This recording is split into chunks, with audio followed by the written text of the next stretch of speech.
अब मान लीजिए कि एक रात आपको अपने रसोई काउंटर पर रखा हुआ एक बासी ब्रेड मिलता है और ये ब्रेड कुछ सही नहीं लग रहा है क्योंकि इस पर हर जगह गहरे हरे रंग के धब्बे होते हैं।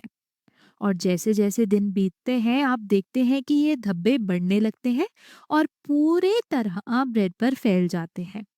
और कुछ ही दिनों में आपका ब्रेड एक डरावने दृश्य जैसा दिखने लगता है। तो आखिर ये चीजें क्या हैं जो आपके ब्रेड पर काले हरे रंग के धब्बे बना रही है? दरअसल ये कवक यानी कि फंजाई है, परपोषी और गैर प्रकाश संश्लेषी ससीम केंद्र की, जिनकी कोशिका भित्ति काइटिन से बनी होती है। और ये कवक आपके ब्रेड पर बीजाणुओं यानी कि स्पोर्स के माध्यम से आए हैं।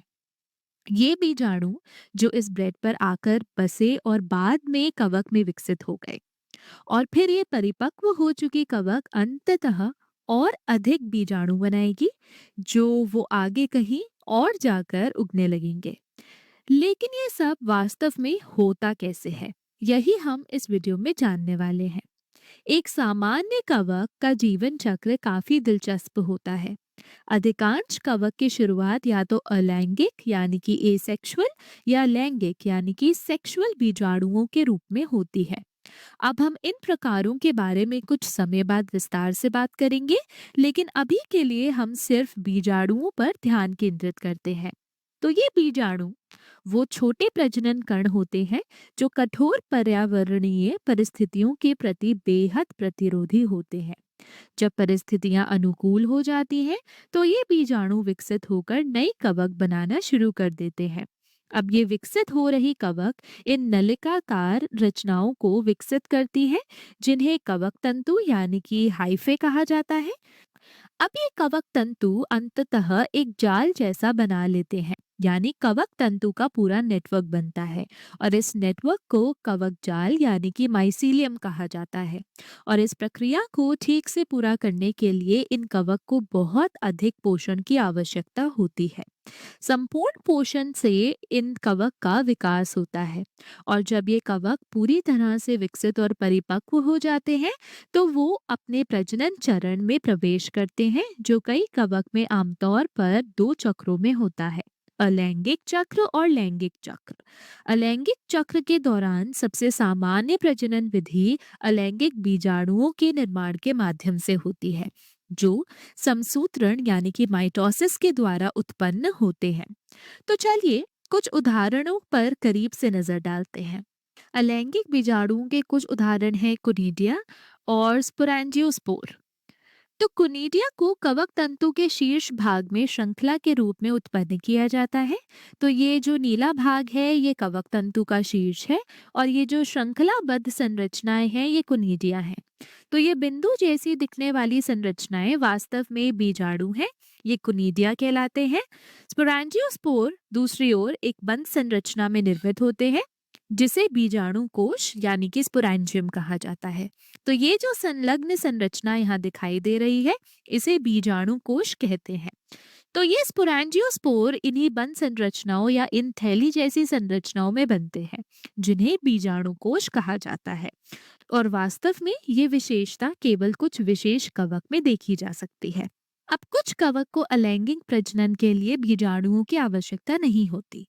अलैंगिक प्रजनन को पूरा करने के लिए कवक कई अन्य विधियों का भी उपयोग कर सकते हैं। उदाहरण के लिए एक कोशिकीय कवक, जिन्हें ईस्ट भी कहा जाता है, वो द्विविभाजन यानी कि बाइनरी फिजन और मुकुलन यानी कि बडिंग के माध्यम से अलैंगिक प्रजनन कर सकते हैं। द्विविभाजन में एक ईस्ट कोशिका सरल कोशिका विभाजन द्वारा दो कोशिकाओं में विभाजित हो जाती है।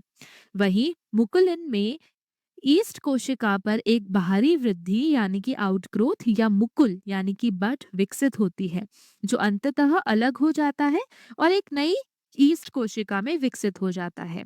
तो ये जो मुकुल यानी कि बड यहाँ दिख रहा है ये एक नई ईस्ट कोशिका को जन्म देगा। और अब एक और प्रकार का अलैंगिक प्रजनन है जिसे कुछ कवक में देखा जाता है और इसे विखंडन यानी कि फ्रैगमेंटेशन कहा जाता है। विखंडन में होता ये है कि कवक तंतु, जो कि एक लंबी ट्यूब जैसी संरचना होती है, ये टूट जाती है या खंडों में विभाजित हो जाती है। अगर हम इसे देखें तो ये कवक तंतु है, और विखंडन के दौरान ये कवक तंतु इस प्रकार टूटकर अलग अलग टुकड़ों में विभाजित हो जाता है, जैसे कि यहाँ दिखाया गया है। ये एक अलग टुकड़ा है और ये एक और अलग टुकड़ा है, और इन प्रत्येक टुकड़ों से नई कवक कॉलोनियां विकसित होती हैं। तो ये अलैंगिक प्रजनन का एक और तरीका है। अब जब हमने संपूर्ण अलैंगिक चक्र और अलैंगिक प्रजनन की विभिन्न विधियों को समझ लिया है, तो आइए अब लैंगिक चक्र की ओर बढ़ते हैं। कवक में लैंगिक प्रजनन 3 मुख्य चरणों में होता है। पहला है प्लास्मोगेमी, दूसरा केंद्र संलयन यानी कि कैरियोगेमी, और तीसरा अर्धसूत्रण यानी कि मायोसिस। अब अर्धसूत्रण को छोड़कर ये अन्य दो शब्द थोड़े जटिल लग सकते हैं, तो आइए इन्हें सरलता से समझते हैं। आमतौर पर किसी भी जीव में लैंगिक प्रजनन की पहचान इस बात से की जाती है कि दो अगुणित कोशिकाएं आपस में संलयित होकर एक द्विगुणित कोशिका का निर्माण करती है। इसका सीधा सा मतलब ये है कि दो कोशिकाएं जिनमें प्रत्येक में केवल एक गुणसूत्र समुच्चय यानी कि सेट ऑफ क्रोमोसोम्स होते हैं, वो आपस में संलयित होकर एक ऐसी कोशिका बनाते हैं जिसमें दो समुच्चय गुणसूत्र होते हैं। तो एन का मतलब है गुणसूत्रों की संख्या। तो ये कोशिकाएं जिनमें केवल एक समुच्चय गुणसूत्र होते हैं, वो संलयित होकर इस द्विगुणित कोशिका का निर्माण करते हैं जिसमें दो समुच्चय गुणसूत्र होते हैं। अब कवक में ये संलयन यानी कि फ्यूजन पहले दो चरणों में होता है, यानी प्लाज्मोगैमी और केंद्र संलयन। तो प्लाज्मोगैमी का अर्थ है कोशिका द्रव्य का संलयन यानी कि यूनियन ऑफ साइटोप्लाज्म, और वास्तव में यही होता है। प्लाज्मोगैमी के दौरान केवल कोशिका द्रव्य ही संलयित होते हैं, जबकि अगुणित केंद्रक स्वतंत्र रहते हैं। तो परिणाम स्वरूप एक कोशिका प्राप्त होती है जिसमें दो स्वतंत्र अगुणित केंद्रक होते हैं। लेकिन ध्यान दें, ये केंद्रक अभी तक संलयित नहीं हुए हैं। अब कई कवक जैसे कि छत्रक यानी कि मशरूम में ये कोशिका लंबे समय तक वैसी ही बनी रहती है, यानी एक ही कोशिका जिसमें दो स्वतंत्र अगुणित केंद्रक होते हैं। चूंकि ये केंद्रक संलयित नहीं होते हैं, हम इस कोशिका को द्विगुणित कोशिका नहीं कह सकते और इसे 2n द्वारा निरूपित नहीं कर सकते। इसलिए हम इस अवस्था को केंद्रक युग्म यानी कि डायकैरियन कहते हैं, और इस कोशिका को n+n के रूप से निरूपित करते हैं।